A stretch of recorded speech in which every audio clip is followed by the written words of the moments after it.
కాపు corporation ద్వారా ఈ ఏడాది ఇప్పటి వరకు 2,332 కోట్లు ఖర్చు చేసినట్లు మంత్రి సవిత తెలిపారు. వీటి ద్వారా 21,37,000 మంది కాపులకు లబ్ధి చేకూరిందని వెల్లడించారు.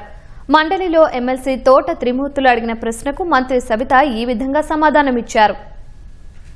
24-25 ఆర్థిక సంవత్సరంలో కాపు సామాజిక వర్గం కోసం ప్రభుత్వం 4,646 కోట్లు కేటాయించింది. దీన్ని అందించిన బడ్జెట్ 4,622 కోట్లు. ఇందులో మొత్తం 4,440 కోట్లు ఖర్చు చేయబడగా 9,55,144 మందికి లబ్ధిదారులకు ప్రయోజనం చేకూరింది. 25-26 ఆర్థిక సంవత్సరంలో కాపు సామాజిక వర్గం కోసం ప్రభుత్వం 4,924 కోట్లు కేటాయించింది. ఇప్పటి వరకు వాస్తవంగా అందిన బడ్జెట్ 4,548 కోట్లు. ఇందులో మొత్తం 4,360 కోట్లు ఖర్చు చేయబడగా 20,63,907 మంది లబ్ధిదారుల ప్రయోజనం చేకూరింది. 26-27 ఆర్థిక సంవత్సరంలో కాపు సామాజిక వర్గం కోసం 5,012 కోట్లు కేటాయించింది. ఇప్పటి వరకు వాస్తవంగా అందిన బడ్జెట్ 2,485.